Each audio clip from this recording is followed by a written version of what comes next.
Hello friends, আজকে এই ভিডিওতে আমি দেখাবো আপনারা বাড়িতে বসে কিভাবে পিভিসি আধার কার্ডের জন্য অনলাইন আবেদন করবেন। এর জন্য আমরা প্রথমে চলে আসব ক্রোম ব্রাউজারে। এখানে এসে সার্চ করব আধার। এবার একদম প্রথমে একটা অপশন থাকবে, এই অপশনে চলে আসব। অপশন আসার পর পোর্টালটা খুলে যাবে। এখানে দেখবেন মাই আধার বলে একটা অপশন আসে, আর উপরে দেখবেন uidai.government.in অ্যাড্রেসে, ইউআরএল অ্যাড্রেসে এটা আপনি দেখতে পাবেন। এখন আমরা মাই আধার এই অপশনে আসবো। এখানে অনেকগুলো অপশন আপনারা দেখতে পাবেন। তো আমরা এখান থেকে চলে যাব অর্ডার আধার পিভিসি কার্ড এই অপশানে। এই অপশানটা আসার পরে এই পেজটা খুলে যাবে। এখানে আপনাকে 12 ডিজিটের আধার নাম্বার ডালতে হবে, অথবা এনরোলমেন্ট আইডি ডালতে হবে, যেটা 28 ডিজিটের। আমার কাছে আধার নাম্বার আছে, আমি এন্টার করে দিলাম। এবারে কি করব, ক্যাপচা কোডটা এখানে এন্টার করে নেব। এবারে একটা জিনিস এখানে লক্ষ্য করুন, my mobile number is not register. যদি আপনার মোবাইল নাম্বারটা যদি আধার কার্ডের সঙ্গে রেজিস্টার না থাকে, তাহলে ওই অপশন টিক করব, না হলে আমি সেন্ড ওটিপিতে ক্লিক করব। এবার এখানে বলছে আপনার মোবাইল নাম্বারটা যদি আধার কার্ডের সঙ্গে যুক্ত আছে, তাহলে এখানে মাই আধার পোর্টালটা খুলে ওখান থেকে আবেদন করতে বলছে অর্ডারের জন্য। তো আমি এটা ক্লোজ করে দিচ্ছি। এবারে মাই আধার এই অপশানে চলে এসেছি। এই স্থানে আমরা ক্লিক করব। ক্লিক করার পর এখানে দেখতে পাবেন ওয়েলকাম টু মাই আধার, এই পেজটা ওপেন হয়ে যাবে। এখানে কিন্তু আপনাকে লগ ইন করতে বলছে। তো এখানে লগ ইন সেই ব্যক্তিই করতে পারবেন যার আধার কার্ডের সঙ্গে মোবাইল নাম্বার যোগ আছে। ওটিপির দ্বারা এখানে কিন্তু লগ ইন হবে। এবারে আমরা কি করব, এখানে লগ ইন করে নেব। লগ ইন অপশানে ক্লিক করলাম। এবারে এন্টার আধার বলছে, তো এখানে আধার কার্ডটা এন্টার করতে হবে। তারপরে এন্টার ক্যাপচা কোডটা এন্টার করব। তারপরে সবশেষে লগ ইন উইথ ওটিপি এই অপশানে ক্লিক করতে হবে। এখন আমরা আধার কার্ডটা ডেলে নিলাম। এবারে ক্যাপচা কোডটা এখানে এন্টার করব।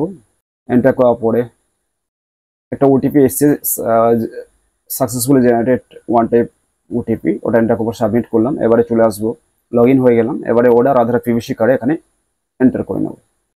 এখন অর্ডার আধার পিভিসি কার্ড এই অপশন এন্টার করার পরে এখানে দেখতে পাবেন আমার কাছে এরকম একটা ইন্টারফেস খুলে যাবে। যিনি এখানে আবেদন করছেন ওনার এখানে সমস্ত ডিটেলস শো করবে, নাম, ডেট অফ বার্থ এবং অ্যাড্রেস। এখানে কেবলমাত্র আপনার 50 টাকা লাগবে।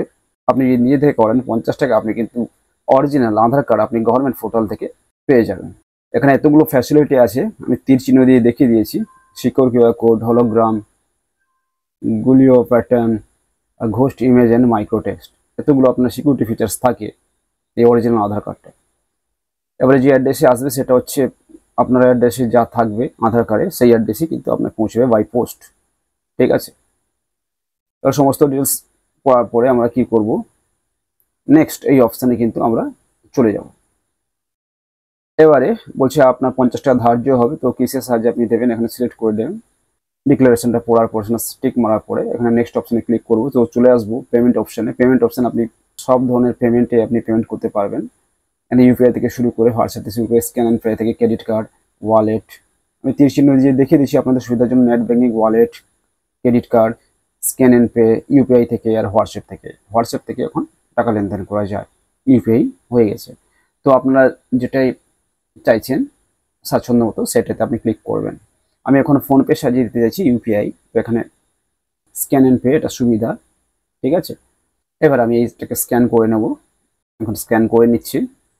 আপনার ফোনপে অ্যাপটা খুলে স্ক্যানারের সাহায্যে এটা স্ক্যান করে নেবেন। এখন পেমেন্টটা আমি করে দিয়েছি। এবারে দেখি কি দেখা যাক। অর্থাৎ পেমেন্টটা সাকসেস হয়ে গেছে। এখানে মেসেজ আপনি দেখতে পাচ্ছেন ডান দিকে। এসআর এর নাম্বার আপনি একটা পেয়ে গেছেন, এখানে চেক করতে পারবেন। এবং সাকসেস করে এসআর এর নাম্বার এখানে আছে। তারপরে পেমেন্ট ডেট এবং টাইম এখানে দেওয়া আছে এবং অ্যামাউন্টটা এখানে দেওয়া আছে। ডাউনলোড অ্যাকনলেজমেন্ট এখন আমরা ক্লিক করে নেব। করলে একটা সফট কপি আপনার সিস্টেমে জমা হয়ে যাবে। এটা ভবিষ্যতে রেফারেন্স হিসেবে ইউজ করবেন। আমি সেভ করে নিচ্ছি, নাম দিয়ে সেভ করে নিলাম। এবারে গো টু ড্যাশবোর্ডে চলে যাব। এখানে দেখবেন রিকোয়েস্ট, মানে এই আধার কার্ডে কী কী রিকোয়েস্ট করা আছে, কত তারিখে কী রিকোয়েস্ট করা হয়েছিল এখানে কিন্তু শো করছে। আধার আপডেটের জন্য আধার কার্ড পিভিসি অর্ডার করছি, সে আজকেই তা শো করছে। এখানে এরপরে আমি কী করলাম, লগ আউট করে নিলাম। তো বন্ধুরা আপনারা এইভাবে বাড়িতে বসে অনলাইনে নিজের পিভিসি আধার কার্ডটা অর্ডার করতে পারেন। বন্ধুরা ভালো লেগে থাকলে অবশ্যই একটা লাইক দিয়ে আমাকে মোটিভেট করবেন এবং বন্ধুদের সাথে শেয়ার করতে ভুলবেন না।